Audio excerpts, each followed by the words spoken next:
Bonsoir, M. Tremblay. Bonsoir, madame. Nous avons un visiteur. Il est présentement 18h53. Bienvenue à la séance extraordinaire du Conseil du 17 septembre 2025. Toujours le rappel sur les élections de novembre 2025. Vous avez du 19 septembre au 3 octobre pour déposer votre candidature. Vous pouvez passer à l'hôtel de ville chercher votre bulletin de participation. Bienvenue à tout le monde. Je constate le quorum. En 1, ouverture de la séance. En 2, adoption de l'ordre du jour. En 3, PAVL, rang Ferdinand et Pelle-Sud, reconstruction partielle. En 4, dérogation mineure du 177 rue Saint-Luc. En 5, avis de motion et dépôt du règlement 298-25, matière résiduelle, tarification incitative. En 6, période de question. En 7, levée de la séance. Qui propose? M. Boulian, ouverture de la séance, et Denis qui seconde. Quelqu'un demande le vote? C'est accepté à l'unanimité. Ensuite, je vais avoir une proposition pour l'adoption de l'ordre du jour. Qui propose? Régent. Qui seconde? Gaétan. Quelqu'un demande le vote? C'est accepté à l'unanimité. Maintenant, le PAVL, rang Ferdinand et Pelle-Sud, reconstruction partielle. Bon, je vais vous lire les attendus que. Bon, attendu que, bon, demande d'aide financière, programme d'aide à la voirie locale, PAVL, volet redressement, sécurisation. Attendu que le programme d'aide à la voirie locale vise à assister les municipalités dans la planification, d'amélioration et le maintien des infrastructures du réseau routier local dont elles ont la responsabilité. Attendu que les membres du Conseil ont pris connaissance des modalités d'application du programme, notamment celle du volet redressement, sécurisation et s'engagent à les respecter. Attendu que les travaux visés dans la demande d'aide concernent des routes sous l'autorité municipale et sont admissibles à l'aide financière. Attendu que seuls les travaux réalisés après la date figurant sur la lettre d'annonce du ministère sont admissibles. Attendu que le bénéficiaire d'une aide financière doit faire exécuter les travaux dans les 12 mois suivant la date de la lettre d'annonce. Attendu que la Ville de Causapical choisit de calculer l'aide financière selon l'estimation détaillée des coûts des travaux.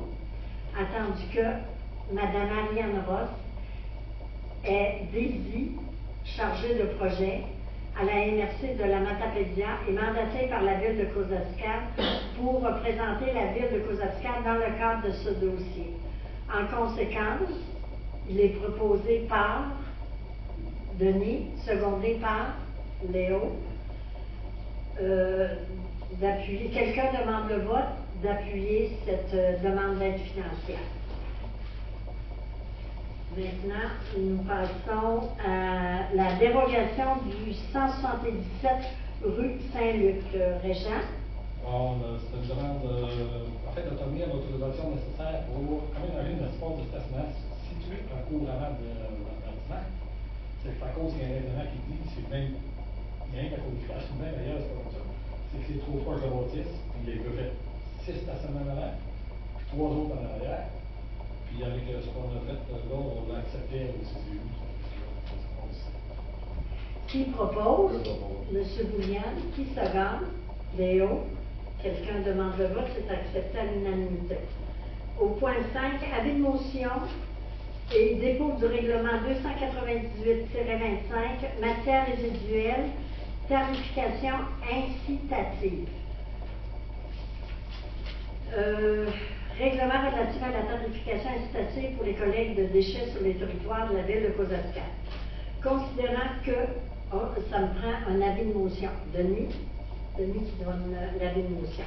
Considérant que dans le plan conjoint de gestion des matières résiduelles des MRC de la Matapédia et de la Métis, une de ces orientations vise à favoriser une saine gestion des matières résiduelles afin de respecter, voire d'effacer les objectifs nationaux et de réduire les matières destinées à l'enfouissement, considérant que l'implantation d'une tarification incitative est une mesure préconisée afin d'atteindre ces objectifs, considérant que les résidus ultimes de la ville de Cosaspal sont acheminés au lieu d'enfouissement technique, LT, de Cacouna, engendrant des coûts élevés et des impacts environnementaux, considérant que le coût de l'enfouissement au LT de Cacouna atteindra 191 $ la tonne en 2025 et augmentera chaque année. Considérant que la ville de Cosaspal possède le pouvoir d'imposer et de prélever des taxes foncières, des taxes spéciales, des tarifications et compensations pour services municipaux conformément à la loi sur les cités et villes et à la loi sur les compétences municipales, considérant qu'un avis de motion a été donné et qu'un projet de règlement a été déposé lors de la séance extraordinaire du 17 septembre 2025. En conséquence, il est statué et décrété par le conseil municipal de la ville de Cosaspal, ce qui suit. Ça veut dire qu'à la prochaine rencontre qui va se tenir au 1er octobre, nous allons adopter le règlement. C'est ça, Anna? Oui, exactement. Bon, d'accord. Ça fait qu'à ce moment-là, ça va nous prendre le mois prochain une proposition puis pour seconder aussi.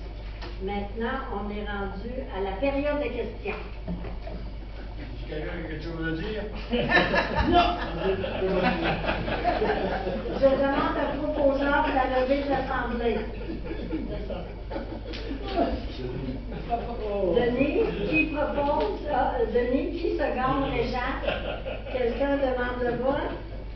Il est présentement 19h et je confirme la levée de la séance du 17 septembre 2025.